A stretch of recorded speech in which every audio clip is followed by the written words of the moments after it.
Meeple Nation Podcast, Episode 403, Meeple Nation 2021 Year-End Review.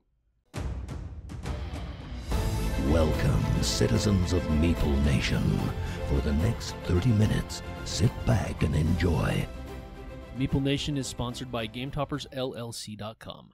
Upgrade your game night, upgrade your games, upgrade everything that has to do with anything gaming in your home. Board gaming, that is, with a Game Topper. There are Game Toppers of all sizes. Want to get mats for your existing game space? They have mats of all different sizes that you can apply. We have some friends that have just gotten mats, and the mats are beautiful. They're gorgeous. There's accessories for your toppers that you can get. Cup holders, dice towers, leaves if you want to be able to use your gaming table with your topper as a regular table. There are even legs if you don't have a table to put your topper on. Have a small game table and you want to buy a bigger topper for it. GameToppersLLC.com. They have great products. Check them out. You won't be disappointed. We are your hosts of Meeple Nation. I am Nathan Howard. I'm Dave Holliday. I'm Logan Howard. And I am Andy Holliday. Join us on our webpage, meeplenation.com. We have links to all of our past episodes. We have bios that you can check us out, get a little bit more information on us, and there are blogs aplenty now.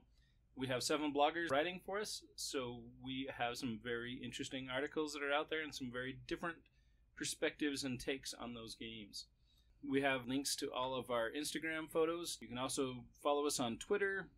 We have our Facebook page, Meeple Nation, and our Facebook group, Meeple Nation Off Air, where we talk about a lot of personal gaming experiences there. We also have our email, meeplenation@gmail.com. Drop us a line and tell us what your year-end highlights were, and let us know about that. That's meeplenation.com. This week, we are discussing our review of the year 2021. Was an interesting year.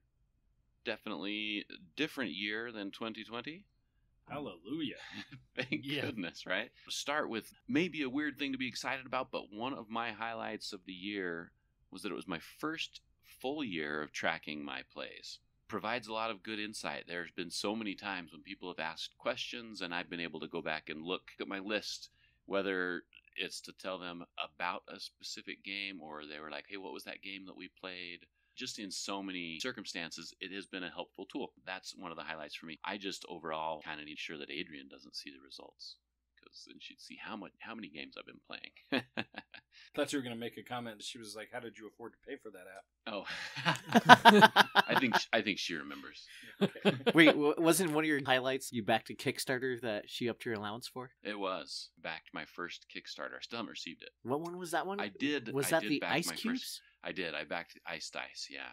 I'm excited to get it. It's coming. It's on a boat somewhere stuck on the coast. I played so many of my favorite games. I played my favorite game so many times, I guess is the better way of saying it, which really just means I played so many new games. Right. And there were so many of them that I really enjoyed. I was excited to play again. It was also super nice to get back to some online games, which, again, sounds weird since I'm talking about 2021 being so much better than 2020. But have some consistency knowing that I can actually go log on and I'm going to have a bunch of turns to take and I'm going to be able to play a bunch of those games with Nathan. That's been fun. Overall, felt like a much better game year than last year did. I think largely because we weren't so stressed about getting together. Getting together is much, much better than staying apart, whether it's for gaming or for recording. Indeed, yeah. That was a tough time trying to edit those episodes where we were recording remotely. I was so glad when we got our stuff together and were able to meet up again.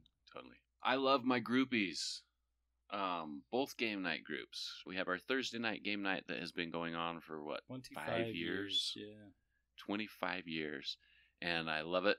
And it's been nice to get back together doing that again. And I love our family game night that we have. I still call it family game night, even though most often we have just as many non-family as we do family, sometimes more. Adoptive family.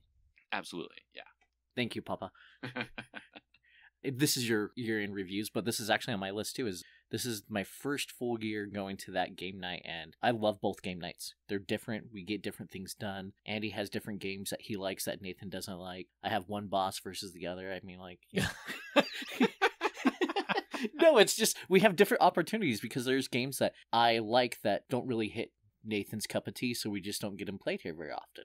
And so I have the opportunity to be like, oh, hey, how about we play this one? We were just talking earlier of maybe adding Mansions of Madness to Nathan's 10 for 10, and he's like, no, that's dumb. And I'm like, oh, well, I'm sure I'll suggest it to Andy, and we'll get it played during Friday nights. Yeah, absolutely. I love that flexibility. Nathan's more than welcome to come. Thanks.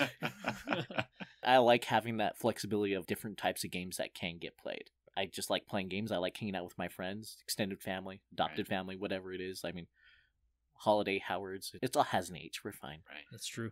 Well, not only that, one thing that we don't get to do on Thursday nights is we don't really ever do any role-playing, which we do 2 role-playing games that we're playing. Unfortunately, we don't get to play them quite as often as we should because DMs don't get their stuff prepared. To finger it myself on one of those. I'm actually wanting to step up this year. We talked about it before with New Call to Adventure on Kickstarter, how it has the option of, the essence is you're building the adventure of your character to your story. They have a converter that'll turn it into a D&D sheet, include feed, stats, all that other fun stuff. We should do that. Play Call to Adventure, build those characters, and then do a one-shot. Andy, you were saying how Roll to Adventure does the exact same thing? Yeah, so it's actually a little different. So you're creating your character with the regular role player, and then it actually has the adventure part of it as part of the game.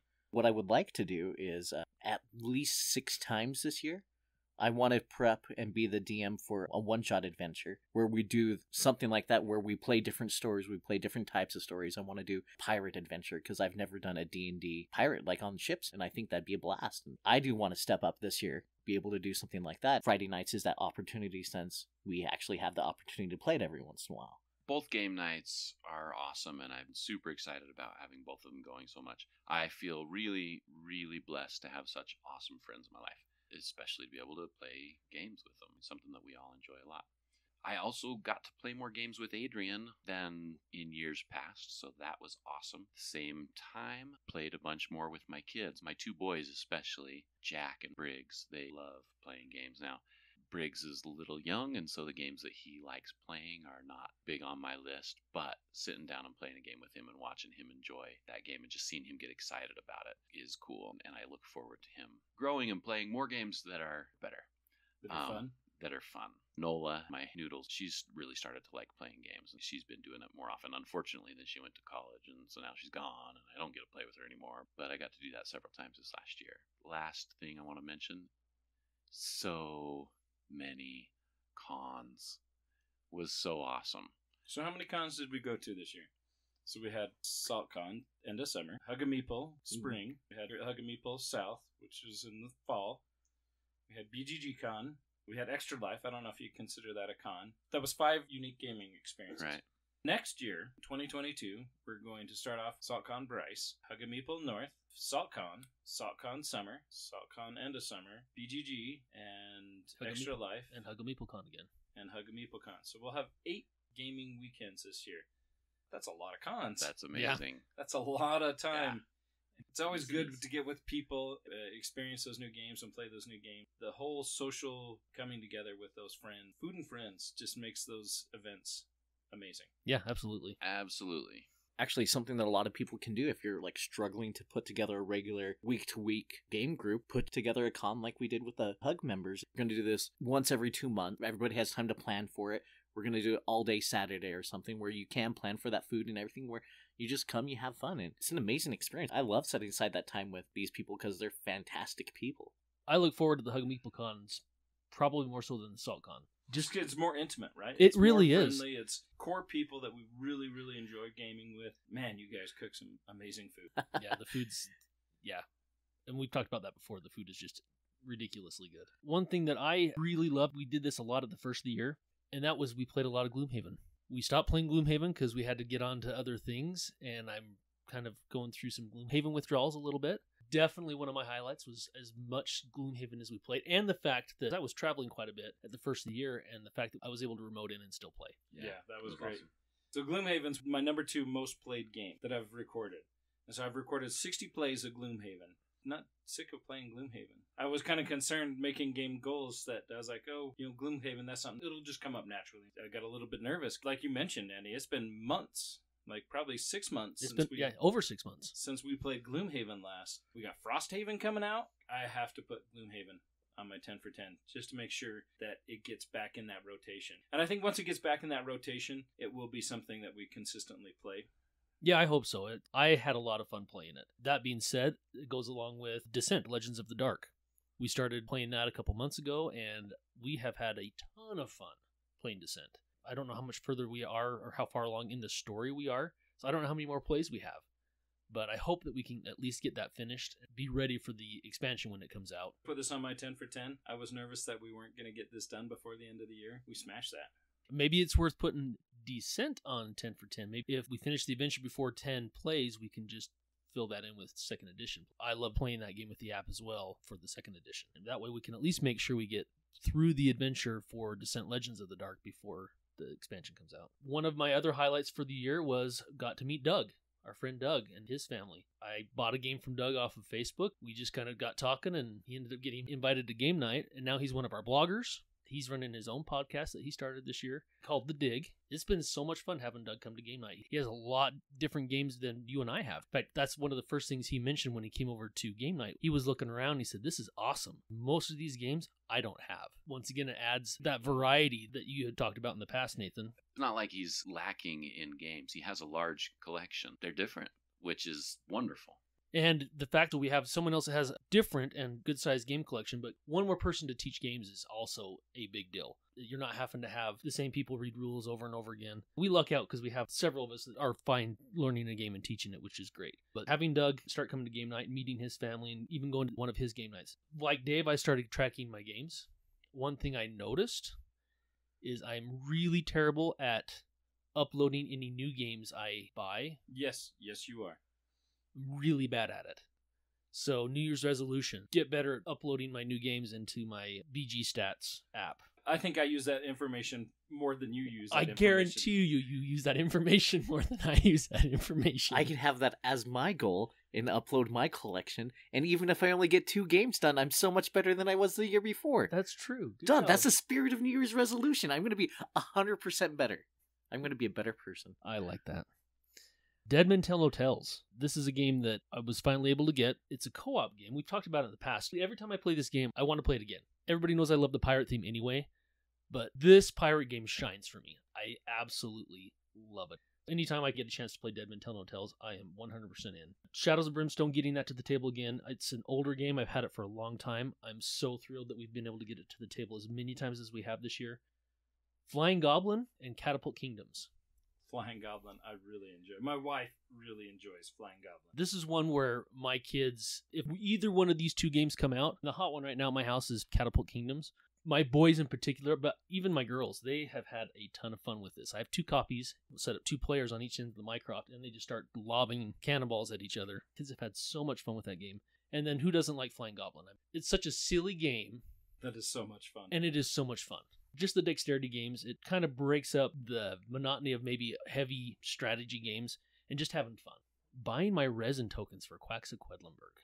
I never thought a single upgrade for a game would make a game substantially more enjoyable to play, but that definitely does. So I bought the coin holders. The chits would fit in these little coin holder discs, prevent them from peeling. I thought it was going to be the cheaper approach, and I probably spent more on my coin holders than you did on the upgraded bits, and those upgraded bits are so much better than the coin holders. They are way nice. Every time we play, I'm just like, oh my gosh, this is so much better than the original cardboard. And I appreciate the fact that with the Alchemist expansion, they added new cherry bombs in there because they just get so worn out so quickly, because it's a game that gets played a lot, but they get worn out. Those resin chips, the feel of them's nice. They look better.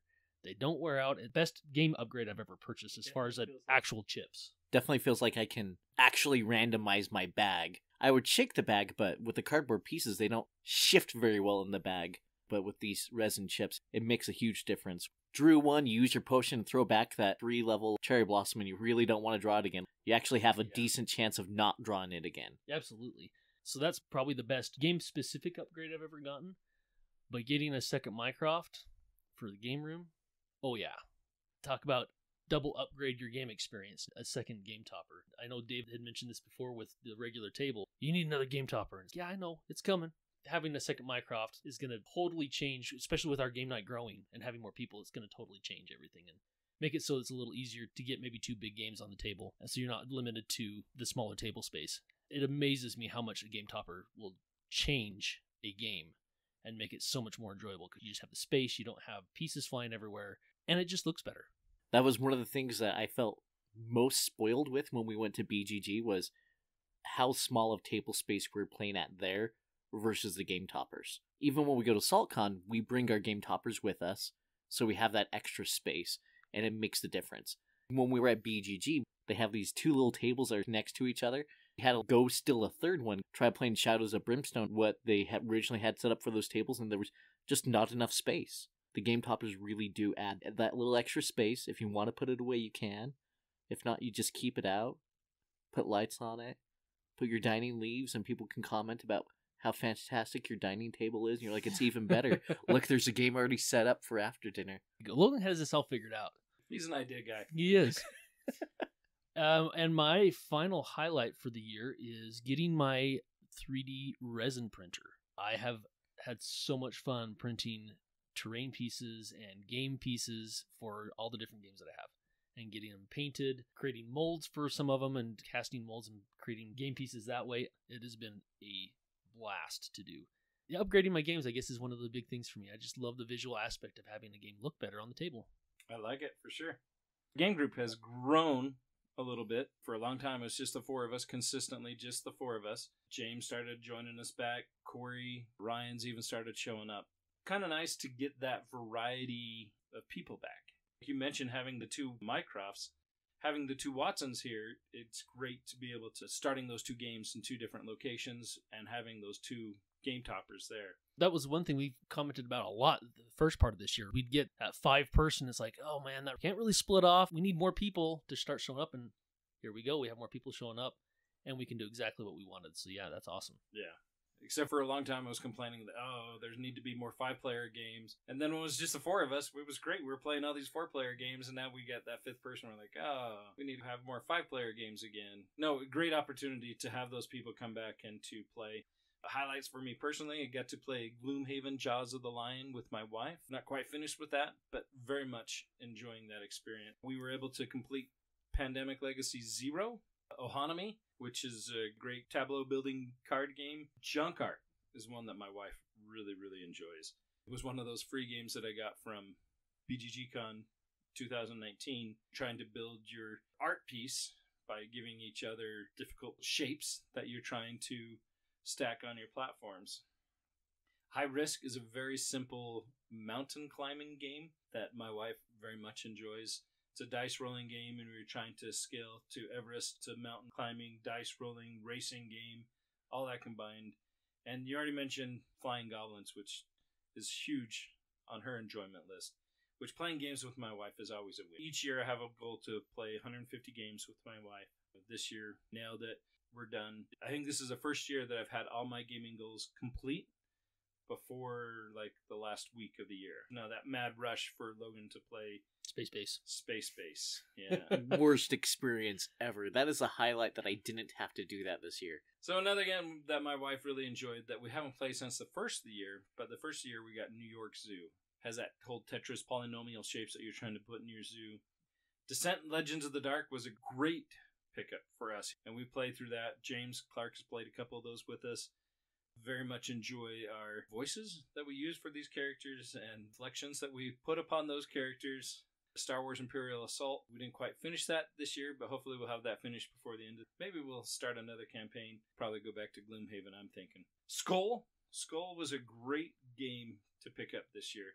That's a little bit of older game, whole bluffing. It's a fantastic end of night game. Absolutely. Yeah. And it's one that I'm so happy that I went full Sarah and just bought it while I was playing it. Fantastic little game. Beyond the Sun is a great game that I've enjoyed. Most of my plays have been with David. P.I. Played that off Board Game Arena. Couldn't find it anywhere. It's out of print. I did find it on the Board Game Geek Exchange. Got me a copy. Then my copy came with a big hole in it. Post office poked a big hole through their box and into the game box, but didn't damage the integrity of the game, so the post office just didn't respect the game, Julie. Die of the Dead that Logan backed and picked up. Merchant's Cove, kind of unique, great experience. Throw Burrito Extreme, last at barbecues, having these giant burritos that we're throwing at each other. That was a huge selling point to my nephews. Hey, do you want to come beat up Uncle Nathan with a giant burrito?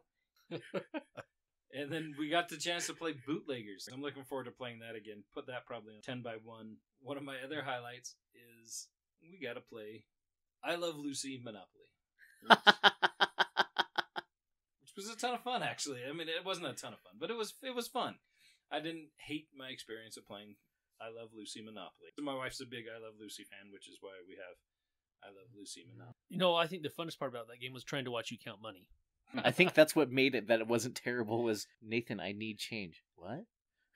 Can we back up just a little bit, though, to Beyond the Sun? I'm still trying to figure out why you qualified it by saying it's a great game, had a lot of fun, but had to play it with Dave all the time. Did I say, but I have to play it with Dave? I mean, it's essentially what you said. Yeah, No, it's, you know. didn't say that, but I was going to ask. most of my plays have been with Dave. And I was going to ask, but you still had fun?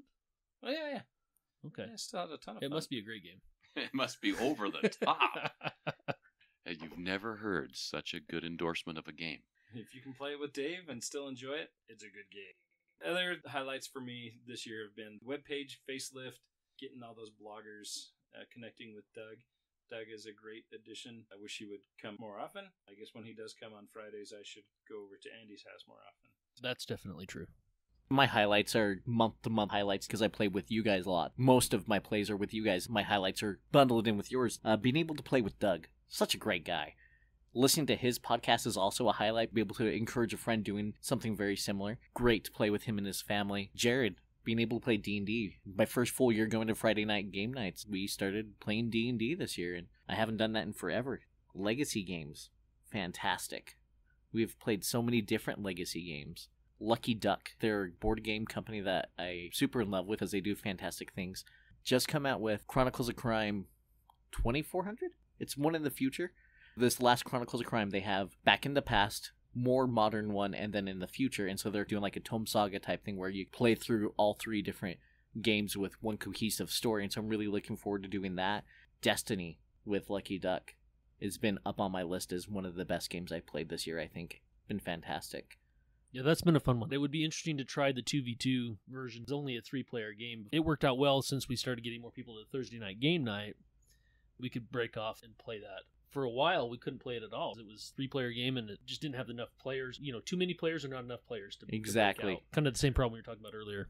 It was one of those great options for when we just started getting a little extra people to be able to, okay, Dave can go play Terraforming Mars again, and we'll play a good game. Rolling my eyes. That's awesome. Not very well. Thank you for including that, Dave. I'm the only one that doesn't track my games. You guys keep all the information. So I can be lazy, and I could just enjoy my games. I'm perfectly fine with that. I like that you guys have all that statistics, pull up the percentage of how many times you won in a particular game, and I'm just like, well, I just know if I'm playing Potion Explosion, and he's amazing at it. I don't need the app to tell me that. Playing this many games, being able to hang out with you guys, highlight of my every year. So here we go. 2022, even better than 2020 or 2021. In the next episode, you're looking forward to playing with us again. Eventually, I'm going to be working nights and not coming to game nights. It's going to be really sad. That will be sad. That's probably why 2v2 Destinies won't get played. That highlight of our highlights for 2021. Next episode, we're going to look forward to 2022. What we're hoping for and looking forward to playing in 2022. Spoiler, I bet we're going to be talking about all those Kickstarters that we backed, that were stuck on the coast, stuck somewhere, that we should have got last year, but because of shipping issues, we haven't received. So hopefully we'll get them in 2022. Until next time. We'll see you checking off those gaming goals for the end of the year. As always, we want to thank you for listening. Check out our website. We have all sorts of cool things there. Love those blogs. Get a deeper look into the writing side of Meeple Nation. Join our Facebook group, Meeple Nation Off Air. I look forward to seeing you there. Follow us on Twitter @MeepleNation. We also have Instagram. Under the same name. We also want to thank our sponsor, GameToppersLLC.com. We love their product, and they have so much goodness out there. And we also want to thank Braden Detergent for our music.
It's always good to get with food.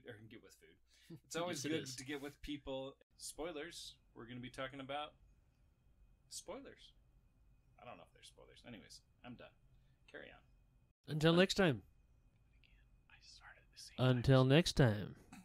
And you were Until talking next over time, him, Dave. Oh. we'll see you waiting at the port in L.A. No, that'll be next episode. Oh, okay. We'll see so you on the sorry. docks. See you next episode talking about the docks in L.A. Awesome. Awesome. Good night, Julie.